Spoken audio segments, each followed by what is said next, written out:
What's going on, guys? It's your boy, Big Boy Noise. I'm here in the Boom Boom Room. Like to give a big happy Thanksgiving to everybody.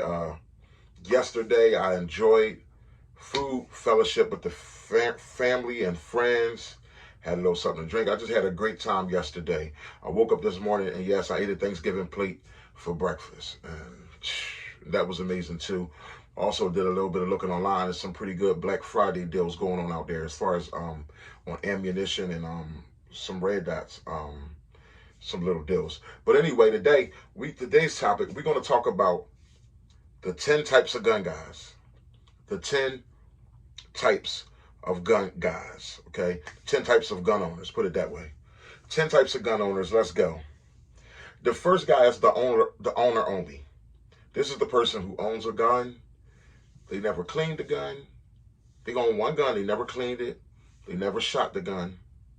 They don't even know the parts to the gun. They don't know how to clean the gun. They've never taken the gun, broken it down. They've never done anything like that. But the one good thing that they have done was they purchased the gun or they inherited the gun. So this is the owner only. They just have the gun. It's in their drawer. They barely ever even see the gun, or they lock it away somewhere. They barely ever see it, but they do feel good that they have a gun, okay? You can also sometimes, in that category there, the owner only category, believe it or not, some police officers fit in that owner-only category, except for the fact that them being on duty, sometimes they have to draw their weapon to do a seizure and stuff like that. But there's a lot of police officers out there that don't know about the parts to their gun. They've never even cleaned their gun. They don't know how to break down their gun. As simple as a Glock is, they don't know any of the details. They don't really go to the range and shoot their gun. If you ask them, they might tell you it's been 3 years since they've been to the range to shoot their gun.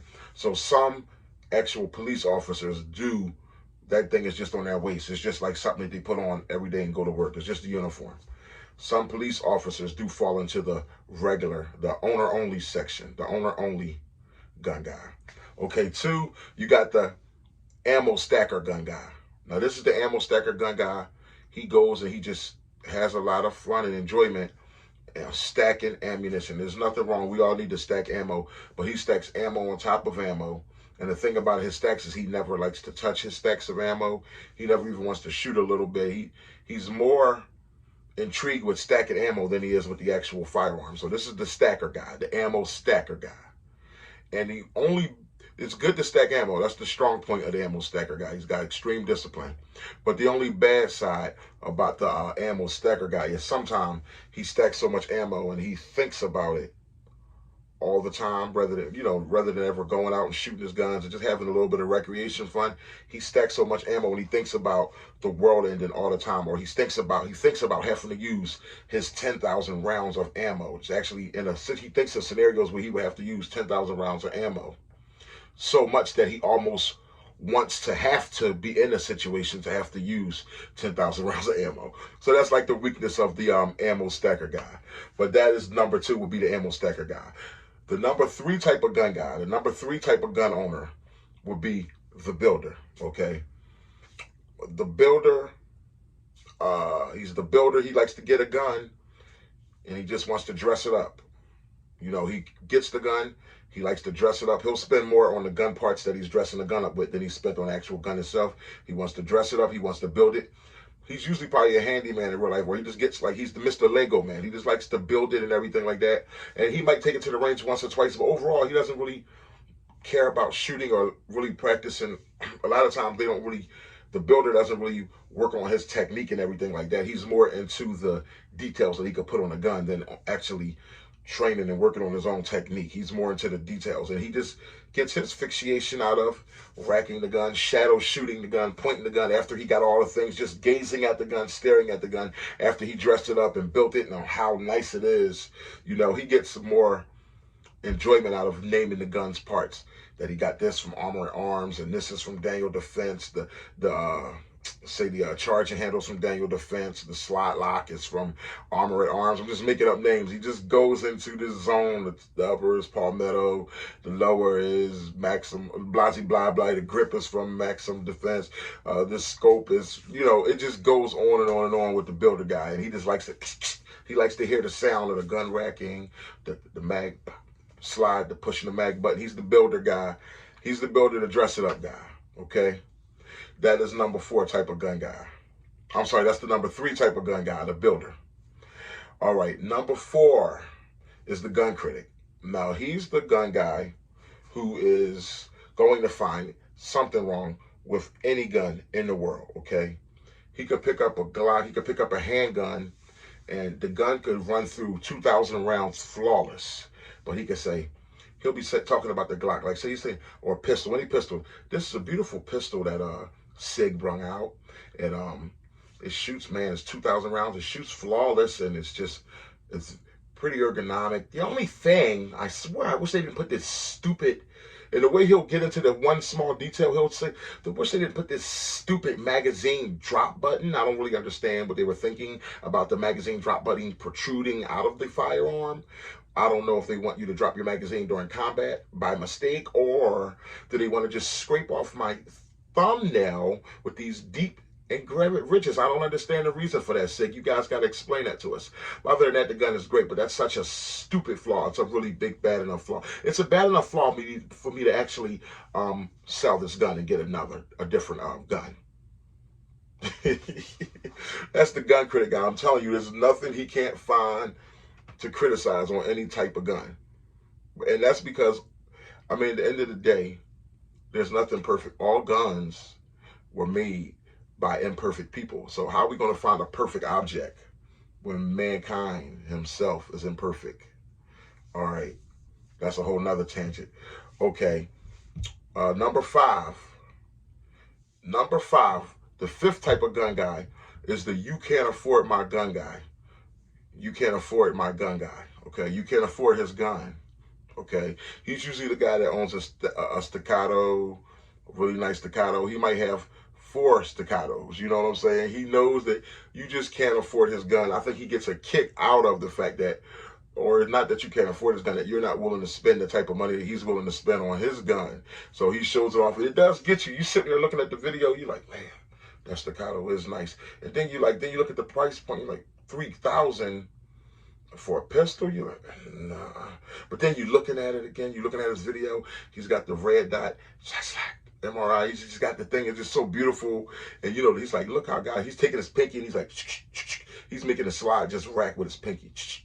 This thing is beautiful, guys. I'm telling you, the staccato, you know, you look at you like, dude, I'm not spending $5,000 on a pistol, you know what I mean? And I hope one day I don't have one, guys. Y'all gonna be laughing at me. But anyway, there's the guys that you can't afford my gun. That you can't afford my gun guy.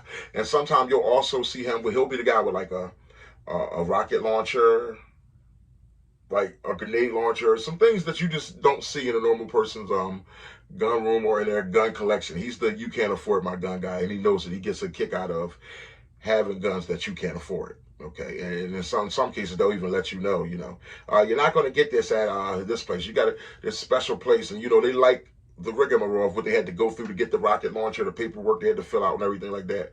That's the you can't afford my gun guy. All right, or suppressor, whatever. That's the you can't afford my gun guy. I got it. You can't have it. You know what I mean? That kind of guy. 6, there's the super gun guy. Now he could be related. The super gun guy is related to the you can't afford my gun guy, but the super gun guy is usually he's just going to just have one gun that he feels as though is the super gun. Like I know a guy with an FN and he feels as though it's an FN pistol. He's just the super gun. Yeah, my rounds, only thing, man, them joints expensive, man, but my rounds, trust me. I remember one time it was a shootout going on and they were shooting that stuff and I just was walking in the middle like this. I wasn't ducking or nothing. And I was just coming in like this. With that FN, I'm telling you, that 5.7, man, it's going through. Get the green tips, it's going through a vest, it's going through everything. You just like the super gun guy, you know what I mean? He don't want to talk about your 9mm. He don't want to hear about regular pistols. And usually the super gun guy, that's like the only gun he really has is that super gun. But he really believes it's the super gun guy. He gets with everything else once he gets that. And he still doesn't really shoot it that much because the ammo was very pricey. But he's related to the you can't afford my gun guy. But they're like way distant cousins. But the super gun guy, he just feels though his gun is the ultimate. Like everybody can be talking about rifles or shotguns, and when he talks about his particular one, he's going to like make it the ultimate to top everybody. You know what I mean? The super gun guy, okay? I'm going to try to see if we can hurry this up. I might need to do a part 2, but let's just see how I'm on the roll here. Number 7 is the collector. The collector / historian. I know that And I want you guys to tell me what 2 or 3 of these traits do you guys have. But as far as the collector, I will be in that place. Not the historian part, but the collector historian. The collector is related to the historian. They're usually like 2 different guys, but we'll just bunch them into number 7. The collector is a guy who just likes different styles of firearms, the different aspects that they cover. Sometimes he just likes a nice showpiece, a 1911, or he also likes the Glock. He likes different style firearms. He just likes to collect them. And the collector, see, here's the thing about the collector gun guy, and I do have some of him. I'm related. The collector, he is never going to sell you a gun. He's not going to sell his guns. He doesn't buy his guns to ever get rid of them. He buys them to keep them. You know what I mean? That's the collector. And then the collector historian, where they kind of mesh, is the collector historian will really have a real deep, in-depth backdrop. They could tell you the year that the firearm came out. They could tell you about the story of Klitschnikov, the maker of the AK-47, the story of the person, can't forget his name, remember his name right now, the AR-15. They could give you the stories of where these handguns first were invented and what were their first purpose for, the mechanics. Man, they could go into some deep depth. That's the collector historian guy. That's the number 7, is the collector historian guy. Number 8 is the ugly gun guy. Now, the ugly gun guy, I'm not talking about his face being ugly, his guns are ugly. You got to watch out for the ugly gun guy, because the ugly gun guy, usually he uses his guns, okay? He's usually the guy with an old rifle or old looking pump, and he goes hunting. He really hunts and kills deer and kills animals. He's making kill shots with his guns. He hogs hunts with his AR-15. He doesn't get his AR-15 Cerakoted, or his AR-15s are very ugly. He literally spray paints them with regular spray paint just to keep them camouflaged. He isn't worried about the gun looking pretty. You can tell that, you can see where the guns, even some of them even been hand painted. You can see where they've been painted over and over and worn down over the years and then painted again. The ugly gun guy is the guy you really got to watch out for. He'll have an old looking revolver that you don't think that's the ugliest thing in the world to you, but that revolver, he's like dead shot accurate with it, and he will literally lay you down with it. You know what I mean? The ugly gun guy is a guy you got to look at, like, you got to watch out for the guys with the ugly guns. The ugly gun guy. I'm telling you that now. Just remember I told you, the ugly gun guy, he's no joke. Okay. Then you got the regular gun guy. I'm definitely in that category. The regular gun guy isn't here to criticize firearms. He just wants to go have some fun. He wants to go have some fun. He just wants to learn. He's got an open mind. He just wants to run. He doesn't just want to buy them. He wants to collect them, but he wants to run his guns and get to know each one of them, and he wants to get better and just continue to up his craft. That's the regular gun guy. He gives you credit for your firearms, and he's interested in learning about your firearms. He's just a regular guy. You don't talk about, you're not going to see him in a bulletproof vest all the time and all those type of things. He's just a regular gun guy. He has a good time. His conversation is always fun. He's just down to earth. You know what I mean? That's the regular gun guy. Now, number 10, we at the last one. Number 10 is the smart gun guy, the smart scientific gun guy, or you call him the teacher gun guy. This is the smart gun guy. And he could go over your head a little bit. This is definitely my brother, and go long fits in this category. He could go over your head a little bit. He doesn't mean it. What it is he's really the smart gun guy. He really got brains. You know what I mean? I say I got wisdom, but Go Long has serious brains, like a brain that like needs more to be stimulated. The smart scientific gun guy is going to be just going and shooting a pistol at the range is not going to be enough for him. He wants to take it to the longest ranges. He wants to study the velocity, the bullet weight. He can break you down on everything about the scope, the notches, elevation, how many miles per second, feet per second, the ammunition. The smart gun guy is related to the regular gun guy. And also, he's related to the ugly gun guy, because the smart gun guys, they normally like to hunt because they're really into seeing what that weapon can really do. They don't want to just train to be able to defend their lives with that weapon. They really want to know, what can this, is it pop and drop? They want to get 5 different calibers of the different long hunting rifles. Instead of having one deer hunting rifle, they want 8, 7, 9 calibers. They want the, they want the 6.5 Brindle, 6.5 Creedmoor. They want the 308. They want the 300. They don't mind 300 Blackout. They want 7.62. There's no 720. There's some serious calibers out there, guys. And let me tell you something. The smart gun guy is aware, and he knows of all of them, and he can break them down to you. All right, that's the smart gun guy. Guys, I hope you enjoyed this. You guys let me know what 2 or 3 do you fall in the comment box. You know what I mean? Your boy, Big Boy Noise, are just having a good time on the day after Thanksgiving. And lastly, guys, the one guy that we all have to stay away from and hopefully win over time is the anti-gun guy. This is just, I'll throw this one in here. This is number 11. It's not a gun guy, so it's not a number. So I named you 10 gun guys, types of gun guys. Number 11 is the anti-gun guy or anti-gun girl, and they just don't understand why you have a gun. If they ever see a picture of you with a bunch of ammo, what are you preparing for? Or a picture of you with a couple guns but my thing is, what are you preparing for? They just anti-gun, but they do call 911 if they're in an emergency, and 911 comes with guns to defend them if they're in an emergency. Or they may have like bodyguards who have guns, but they're just anti-gun. So I don't know how that goes. It's just a weird type of thing.